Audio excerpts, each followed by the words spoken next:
I see the first three Tintin comics as very much their own little trilogy. They have something of a continuity with one another and only one another. They were never referenced again in any of the books from Cigars onward. This, coupled with the massively different tone and format, really help in making them seem like they don't belong in the wider series. From this point of view, I can say that Tintin in America is a very rare thing. A third installment in a trilogy that's a million times better than what came before it. It's telling that this was the only of the three books to be adapted for the Tintin animated series, where the story is very much improved upon in my opinion. In addition to the comic, I'll be taking a look at what the episode changes this time and what it keeps the same. A lot of people were introduced to Tintin from the show, so I think it's important to address it somewhat. As you can tell by the title, Wallace finally granted Hergé's wish to be able to write a story set in America. However, he once again put his own spin on the plot. Hergé had wanted to write a Western style story, but Wallace insisted that he set it mostly around Chicago and make it a satire about American culture, showing it to be a country ran by evil, greedy businessmen and criminals. I at least can't say it was an inaccurate satire. So, let's begin by examining the comic's story.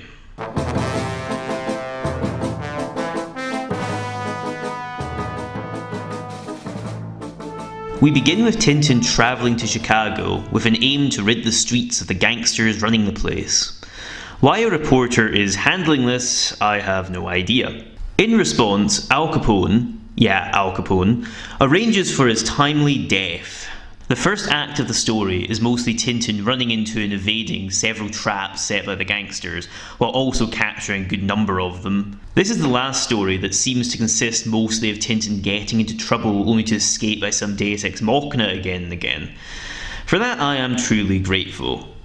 At least this time Tintin has a compelling, if illogical goal, and a decent villain to butt heads with. Not Al Capone, funnily enough, because while he's built up a lot early on, it's actually his fictional rival, Bobby Smiles, who ends up giving him trouble for a good chunk of the story. Al Capone kind of just disappears after the first act. Tintin manages to capture his gang, but Bobby escapes and drives out to the American countryside. We now begin a cat and mouse chase between the two, and Hergé uses this as an excuse to shoehorn in the Western stuff he wanted to include to begin with. This switch from urban vigilantism to cowboy play gives the story quite a disjointed feel, but honestly, the Western homage stuff is some of the best stuff in the book. The conflict between Tintin and Smiles is genuinely really compelling, with both sides constantly gaining, losing, and regaining the upper hand. At one point, Smiles begins manipulating a tribe of Native Americans into doing his bidding, and we get some very unfortunate stereotypes. This isn't generally considered to be as racist as Congo, for reasons I'll get into in a minute, but I can see a lot of people being a bit upset by this portrayal. Another big problem I have with this story is that once Smiles is captured, the story just keeps on going when I thought it had reached a natural endpoint. The last few pages, with Snowy getting captured and rescued and Tintin going up against some pretty generic mobster characters, it always felt to me like Hergé padding things out a bit, like he wanted to stop with Smiles being captured, but had to meet a certain page count. Like with Soviets, some of the satire is a little weird in retrospect, but a lot of it is on point and did actually make me laugh quite a bit. My favourite sequence is where Tintin accidentally strikes oil on the Native Americans' territory, and a bunch of business fat cats offer him millions for it, but as he reveals the land belongs to the Native Americans, they instantly decide to kick them off their own land, give them a pittance, and proceed to build a city overnight. The book treating such a practice as a bad thing is refreshingly progressive, if a bit off after we've just gone through an entire book preaching the values of European colonialism.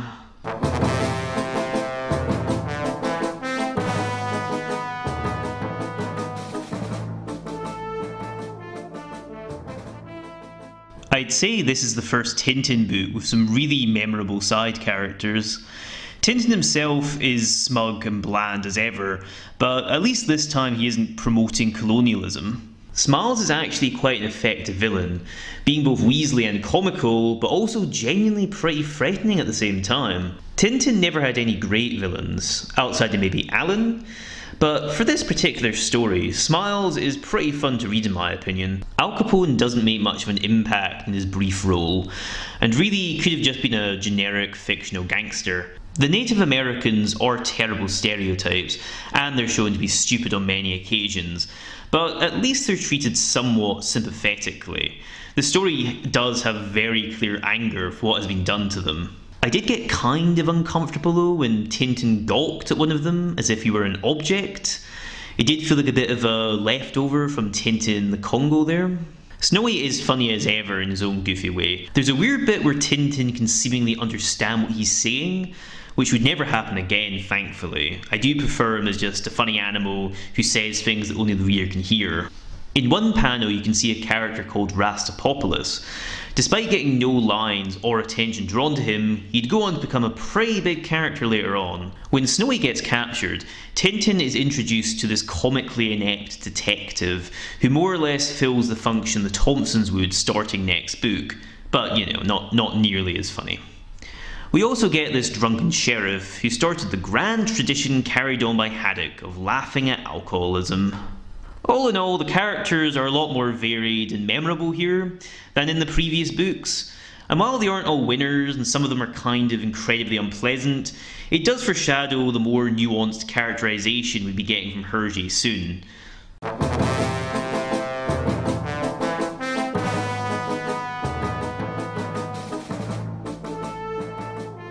In the original black and white version, I'd say the art is about on par with the original version of Tintin in the Congo. There are no major improvements, but no real downgrades either. In some editions, we get these beautiful full-page spreads. It's honestly a shame they're not in the full colour edition, because they're very cinematic and add quite a lot to the atmosphere. In some panels, we get some more troubling depictions of black people.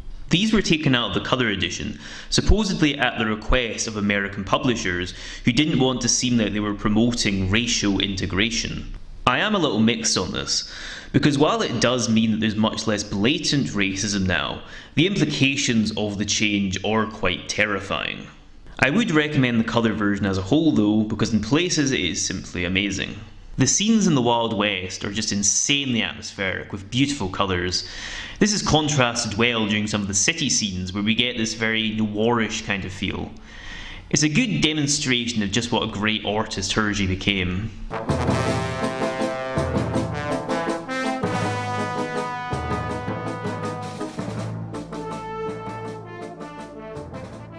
As I said before, the TV series was remarkably faithful to the comics. But when adapting some of the series, especially in the earlier books, they made a few changes that helped tighten up the stories. With these earlier installments, where Hergé was just a beginner, I think this was a very good idea, frankly. The cartoon adaptation of this book takes away a lot of the cynicism of the comic version and gives it a bit of a lighter tone.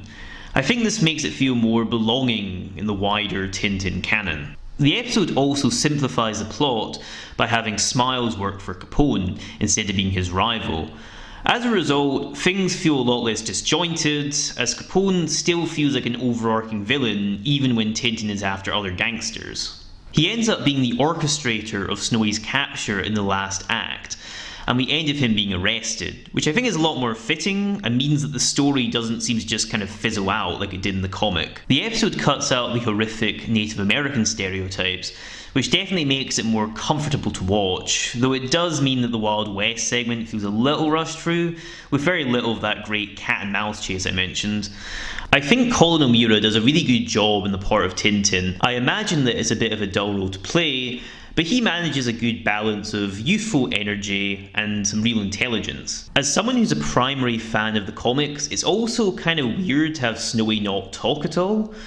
I've noticed that most adaptations remove his lines, and while I think it's unfortunate, I do admit that on screen it might seem a little silly and distract from some scenes.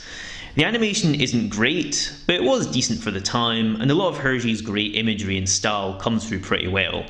There were some jazzy musical cues which are really catchy in my opinion and help with the noirish feel. Overall, the cartoon does a great job of adapting the book, and I would probably say that it's a pretty big improvement. Oh, and they actually show Tintin doing some actual writing, unlike the book, so points for that, I guess.